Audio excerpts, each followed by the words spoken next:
क्या फुरफुर कर रहा है इधर का खजाना वजाना गाड़ा है क्या? अरे फ्री की के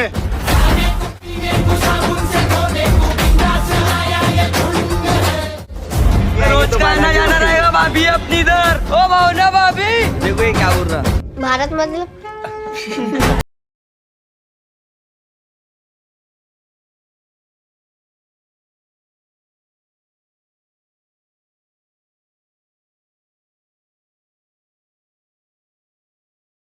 क्या फुरफुर कर रहा है इधर का खजाना वजाना गाड़ा है क्या? अरे फ्री की के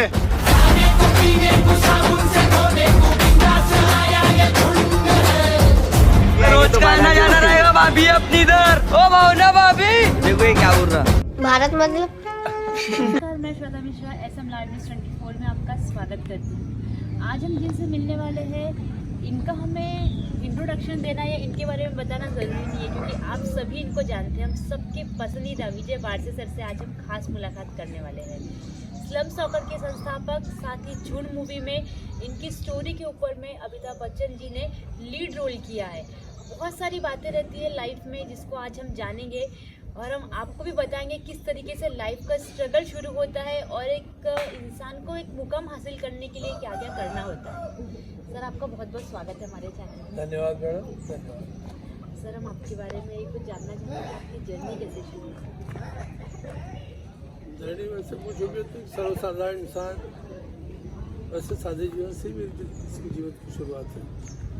वैसे तो उसमें विशेषता तब भी नहीं थी जर्नी की शुरुआत पे, और आज जर्नी यहाँ तक जब पहुँचा हो तो आज भी ऐसे कुछ लगता नहीं कि कुछ विशेष ऐसी जर्नी मैंने की।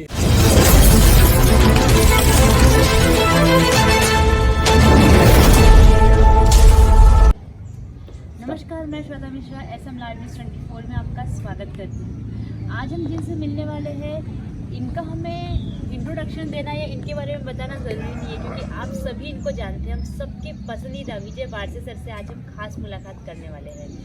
स्लम सॉकर के संस्थापक, साथ ही झूठ मूवी में इनकी स्टोरी के ऊपर में अमिताभ बच्चन जी ने लीड रोल किया है।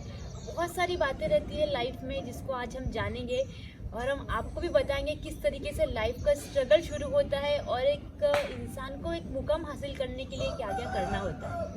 सर, आपका बहुत बहुत स्वागत है हमारे चैनल में। धन्यवाद मैडम, धन्यवाद। सर, हम आपके बारे में कुछ जानना चाहते हैं कि आपकी जर्नी कैसे शुरू हुई? जर्नी वैसे पूछोगे तो सर्वसाधारण इंसान वैसे सादे जीवन से भी इसके जीवन की शुरुआत है। वैसे तो उसमें विशेषता तब भी नहीं थी जर्नी की शुरुआत पे, और आज जर्नी यहाँ तक जब पहुँचा हो तो आज भी ऐसे कुछ लगता नहीं कि कुछ विशेष ऐसी जर्नी मैंने की है। एक सर्वसाधारण जीवन। झूठ मूवी के ऊपर में जो लीड रोल किए अमिताभ बच्चन जी जो बॉलीवुड के बादशाह है, तो ये स्टोरी, ये सब थॉट कैसा है आपके? अपने जीवन में अपन कुछ ना कुछ तो ऐसे करते रहते हैं और करते रहना चाहिए। हर एक के जीवन में होना चाहिए ऐसे, इसलिए कि हर एक की जो भी है, जो हमको पृथ्वी पर भेजता है, यहाँ पर जन्म देता है, उसकी अपने जीवन के बारे में कुछ ना कुछ आइडिया होती है। ऐसे व्यर्थ में अपना जीवन पृथ्वी पर नहीं होता है, तो इसको कुछ लोग महसूस करते हैं और कुछ नहीं करते हैं। तो जब कुछ करने वाले लोग होते हैं तो ऑटोमेटिक ही संसार की नज़रें जाती है, लोगों की नज़र जाती है। ऐसे उनको लगता है कि शायद ये कुछ कर रहे हैं जो कुछ हटके है, और ऐसे ही जब हम हटके, या ये सोचिए कि शायद हमारे जीवन से ऐसे कोई हटके प्रयास हुआ होगा और जिसके कारण से लोगों का ध्यान आकर्षित हुआ होगा, लोगों का ध्यान आकर्षित हुआ, यहाँ तक ही नहीं, यानी अपने नागपुर शहर तक नहीं, लेकिन नागपुर से बढ़ के महाराष्ट्र, अपने देश का, विदेशों में कई लोगों का ध्यान, हम जो काम कर रहे थे, ये जो झोपड़पट्टी में बच्चे रहते हैं उनको किस प्रकार से सुधारा जाए। इसलिए कि हम उनके प्रति अनजान भी होते हैं और निराश होते हैं कि कुछ कर नहीं सकते। तो जब कुछ कर नहीं सकते तो हम लोग उनकी ओर ध्यान भी नहीं देते। लेकिन मुझे ऐसा लगा कि मैंने इनकी ओर में ध्यान देना चाहिए और इनके ऊपर तो देश विदेश तक ये जो मैं कर रहा था, कभी मैं फुटबॉल के माध्यम से इन बच्चों का जीवन सुधार सकता हूँ, इनके कैरेक्टर में मैं बदलाव ला सकता हूँ। और इसका मैंने प्रयास किया। 2001 से मैं इस कार्य में प्रयासरत था और धीरे धीरे बढ़ते इस मुकाम तक पहुँचे कि इसको फुटबॉल का अंतर्राष्ट्रीय जो व्यवस्थापन है, फीफा, एशियन फुटबॉल फेडरेशन और इसी प्रकार से यूनेस्को, यूनिसेफ वगैरह जो संस्थाएं हैं, इनका ध्यान इस ओर में खींचता चले गया। और जब उनका ध्यान इस ओर में गया तो नेचुरल कि अपने देश में भी लोगों का ध्यान इस ओर में आकर्षित हो। और उसी कड़ी में 2012 में एक मिस्टर इकबाल करके थे। इकबाल को ऐसे लगा कि ये जो कहानी है इस पर फिल्म बनानी चाहिए और उन्होंने 2012 में इसका प्रयास शुरू किया। डायरेक्टर बदलते गए, प्रोड्यूसर बदलते गए और फिर 2017 में जाके नागराज बिल्जुले और मीनू अरोरा इन लोगों का ध्यान इस ओर में गया। और जब ध्यान गया तो उन्होंने कोशिश की कि इसको अच्छे ढंग से लोगों के आगे लाया जाए। तो ये उनकी कोशिश का फल है कि नागराज बिल्जुले जैसा डायरेक्टर इसको मिला। और फिर फिल्म जगत की महान हस्ती, शताब्दी की महान हस्ती अमिताभ जी ने एक्सेप्ट किया कि इस रोल को मैं करूं। शायद मुझे बहुत अच्छा लगा होगा, उन्होंने रोल को एक्सेप्ट किया और फिर ये मूवी पर्दे पर आई। मुझे बताइए, खेल के प्रति जो आपका रुझान है वो पहले से है। जहाँ तक हमें पता है, इस कॉलेज में एक खेल शिक्षक थे, तो उस विषय में हम आपके बारे में जानना चाहेंगे कि वो कहाँ की जगह है। वैसे मैं ग्रामीण से आया हूँ और ऐसी जगह से आया हूँ जहाँ खेल का कोई नामो निशान नहीं होता है।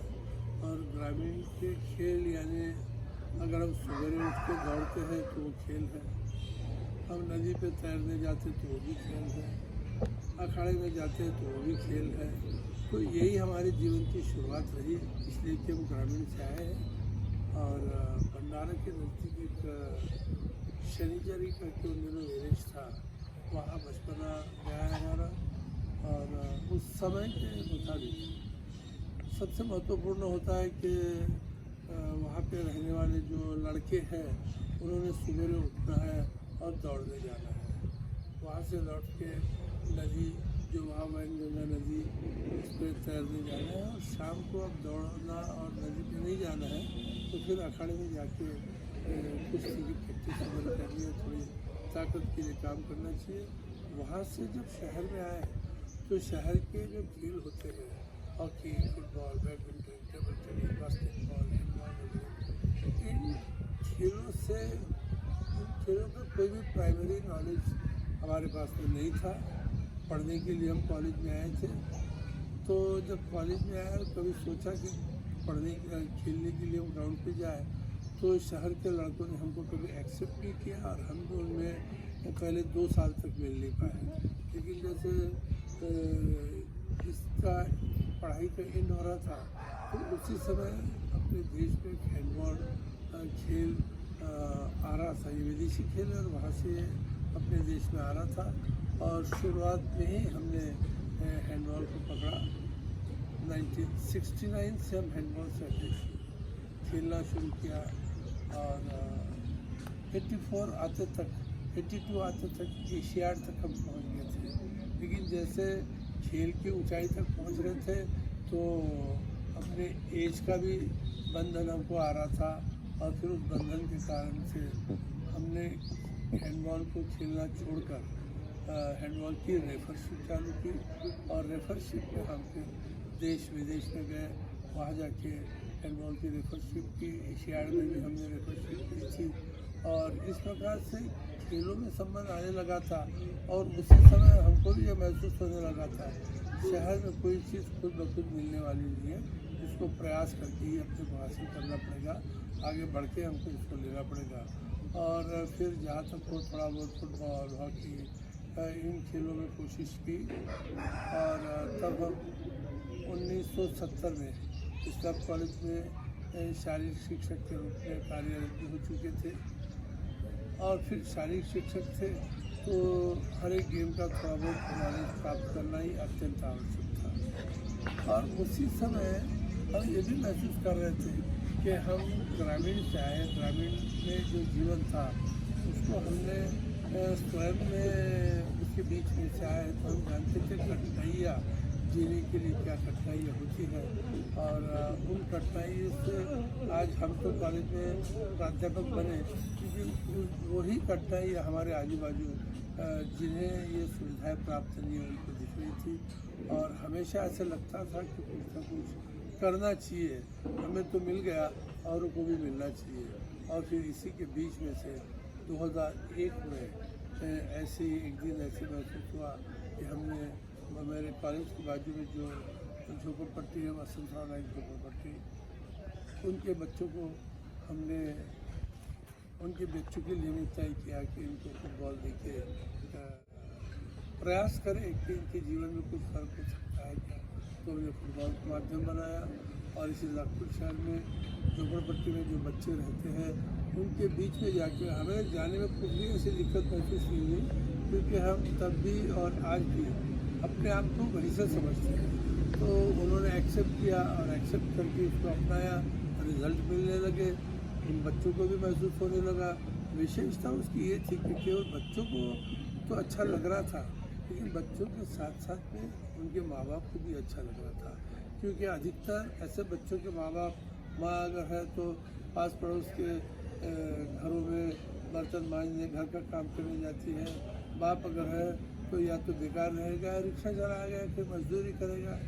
तो ये माँ बाप भी अपने बच्चों के प्रति हमेशा चिंतित होते थे कि वो जब चले जाते हैं काम पे तो उनके बच्चे क्या करते होंगे। उनको हमेशा डर लगा रहता था कि ये लोग कोई दारू पी रहे होंगे, जुआ खेल रहे होंगे, कहीं पुलिस इनको लेके गई होगी, तो वो चिंतित रहते थे। लेकिन जब से फुटबॉल शुरू हुआ तो उनको इतना पक्का मालूम था कि मेरे बच्चे, हमारे बच्चे जो है वो फुटबॉल खेलने के लिए ग्राउंड में होंगे, ये उनके लिए बहुत बड़ी बात थी। हमारे लिए भी ये बदलाव उन बच्चों का और उन बच्चों के कारण से उनके माँ बाप के विचारों का बदलाव हमारे लिए बहुत एक अच्छा रिजल्ट था। और फिर इसको धीरे धीरे बढ़ते गए, नागपुर से स्टेट तक गए, स्टेट से नेशनल तक गए, नेशनल के बाद में अंतर्राष्ट्रीय स्तर पर इस खेल का प्रचार हुआ। आज दुनिया के 160 देशों में ये झोपड़पट्टी फुटबॉल जो है ये स्लम सॉकर के नाम से खेला जाता है, जाना जाता है। स्लम सॉकर की स्थापना के बाद से अब तक का सफ़र कैसा रहा? मैंने आपको यही बताया कि स्लम सॉकर जहाँ वसुंधरा नायक झोपड़पट्टी और आजू बाजू के झोपड़पट्टियों से जो शुरू हुआ तो सफ़र आज जो है दुनिया के 160 देशों तक पहुँचा है। फुटबॉल की जो अंतर्राष्ट्रीय संस्था है उन तक पहुँचा है। और अपने यहाँ भी जो लोग लोग हैं नहीं, लेकिन शासन का भी धीरे धीरे इस वक्त ध्यान जा रहा है कि ऐसा ये प्रयास है और इससे कुछ रिजल्ट मिल सकता है, झोपड़पट्टियों के बच्चों के बीच इसका प्रभाव हो सकता है। हाँ, बात अगर झोपड़पट्टी की की जाए तो आपने बहुत अच्छा सपोर्ट किया, लेकिन आज का जो यूथ है वो काफ़ी गलत चीज़ों में डाइवर्ट होता है। तो यूथ को एक अगर अच्छा संदेश देना है, मोटिवेशन, तो आप क्या देना चाहते हैं? ये तो बात सही है कि आज इस मोबाइल के ज़माने में उस पर जो हम देखते हैं वैसा करने की कोशिश करते हैं। इसका प्रभाव आजकल के इन जवान बच्चों पे बहुत रहता है और उस प्रभाव के कारण से उनके जीवन में भी बहुत से बुरी बातें आती है। लेकिन मेरा ऐसा मानना है कि वो बच्चे हैं और हम बड़े हैं तो बड़ों में भी ये भावना होनी चाहिए कि हमें तो सब कुछ मिला है, तो मिलने के बाद हमारा कुछ कर्तव्य है समाज के प्रति, तो उसको हमें पूरा करना चाहिए। अगर हम समाज के प्रति अपने कर्तव्यों को पूरा करें, ये जो समाज में केवल हम बोलते हैं कि बच्चे बिगड़ रहे हैं और उसको छोड़ दें, तो ये इसके लिए हमको ऊपर वाले ने ध्यान नहीं रखा जितना हमको रखा है कि हमारी ओर से कुछ न कुछ समाज को चाहिए। देखिए हम नाम रख सकते हैं बच्चों को कि वो बच्चे बिगड़ रहे हैं। देखिए एक छोटा सा उदाहरण मैं आपको देता हूँ। एक अलग फूल का पौधा होता है।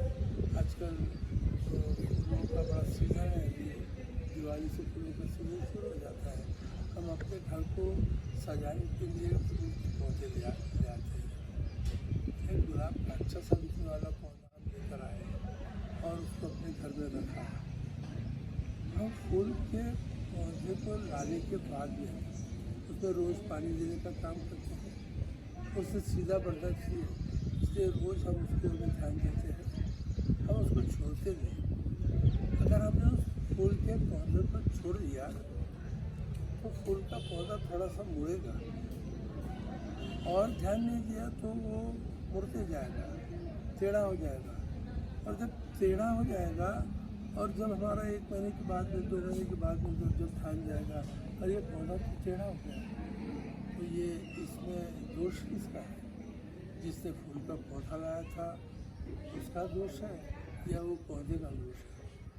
वही चीज़ है कि झोपड़पट्टी के कोई भी बच्चे हो, आज के बच्चे जो हैं ये अगर बिगड़ते हैं तो उनमें सबसे पहला दोष जो होता है वो उनके माँ बाप का होता है, उनके शिक्षकों का होता है, उनके अपने दोस्तों का होता है। मेरा तो ये मैसेज रहेगा कि हम इसी तरीके से अपने बच्चों की ओर में देखें कि उनके जीवन को हम किस प्रकार से सुरक्षित रखें और किस प्रकार से अच्छा जीवन या अच्छा मार्गदर्शन हम एज ए माँ बाप, हम एज ए शिक्षक होते हैं। जिस तरह आपने देखा, बेहद ही सादे और सरल स्वभाव की विजय बासी सर ने अपनी जीवन की जर्नी हमें बताई और बहुत ही प्यारा उदाहरण दिया। और SM लाइव न्यूज़ 24 में अपना कीमती समय देकर सर ने हमें बहुत खास मुलाकात का एक छोटा सा इंटरव्यू दिया। सर, हम इस बात के लिए सर का दिल से धन्यवाद करना चाहेंगे।